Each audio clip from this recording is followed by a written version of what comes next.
জাতীয় নির্বাচনের ঠিক দুদিন আগে অন্তর্বর্তী সরকারে করা বাংলাদেশ ও যুক্তরাষ্ট্রের মধ্যকার বাণিজ্য চুক্তি নিয়ে তুমুল আলোচনা সমালোচনা চলছে। সংসদের অধিবেশনেও এই চুক্তি নিয়ে অসন্তোষ সামনে আসছে। এর প্রশ্ন উঠছে, এই চুক্তি বাংলাদেশের জন্য ঠিক কতটা চাপের? সমালোচকদের দাবি, চুক্তিতে বাংলাদেশের উপর শর্তের চাপ অনেক বেশি। অন্যদিকে সরকারের দাবি, চুক্তিটি হলে বাংলাদেশে মার্কিন বিনিয়োগ বাড়বে, তৈরি পোশাক রপ্তানিতে শুল্ক শূন্যে নেমে আসবে এবং রপ্তানির নতুন পথ খুলবে। ৩২ পৃষ্ঠার এই চুক্তিতে যুক্তরাষ্ট্রের তুলনায় বাংলাদেশের বাধ্যবাধকতা বেশি বলে আলোচনা হচ্ছে।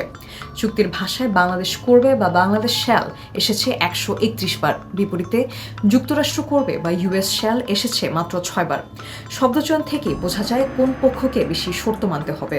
চুক্তিতে যুক্তরাষ্ট্রের জন্য বলা হয়েছে, তালিকা অনুযায়ী বাংলাদেশি পণ্যে তারা শুল্ক বসাবে। তালিকাভুক্ত পণ্যে বাড়তি শুল্ক বসানো হবে না এবং আগের মতোই এমএফএন শুল্ক সুবিধা থাকবে। প্রতিরক্ষা বাণিজ্য সহ বিভিন্ন খাতে বাংলাদেশের সঙ্গে কাজ করবে যুক্তরাষ্ট্র। শুল্ক ফাঁকি ঠেকাতে সহযোগিতা চুক্তিও হবে। তবে বাংলাদেশ চুক্তি ভঙ্গ করেছে মনে করলে যুক্তরাষ্ট্র আবারও শুল্ক আরোপ করতে পারবে। অন্যদিকে বাংলাদেশের জন্য শর্তের তালিকা দীর্ঘ। বাংলাদেশকে মেধাসত্ত্বের সুরক্ষা দিতে হবে। মার্কিন পণ্য ও সেবার জন্য ১২টি বিশেষ চুক্তিতে যুক্ত হতে হবে।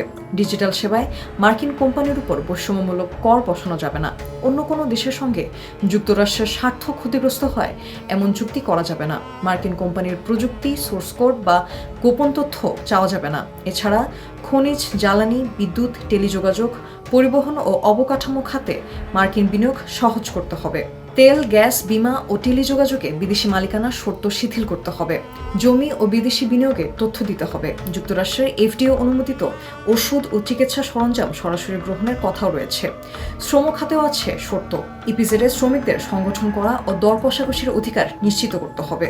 পোশাক শ্রমিক ও শ্রমিক নেতাদের বিরুদ্ধে থাকা মামলাগুলো নিষ্পত্তি বা প্রত্যাহার করতে হবে। তবে বাণিজ্যমন্ত্রী খন্দকার আব্দুল মুক্তাদির বলেছেন, চুক্তি নিয়ে অযথা উদ্বেগের কিছু নেই। কোনো ধারা বাংলাদেশের স্বার্থের পরিপন্থী হলে তা সংশোধনের সুযোগ চুক্তির মধ্যেই রয়েছে। পররাষ্ট্রমন্ত্রী ডক্টর খলিলুর রহমানও বলেছেন, চুক্তিতে কোনো গোপন সমঝোতা নেই। জ্বালানি আমদানিতে যুক্তরাষ্ট্রের অনুমতি লাগবে এমন দাবিও তিনি অস্বীকার করেছেন। সব মিলিয়ে চুক্তি কার্যকর হলে বাংলাদেশ কতটা লাভবান হবে আর কতটা চাপের মুখে পড়বে, সেটি এখন বড় প্রশ্ন।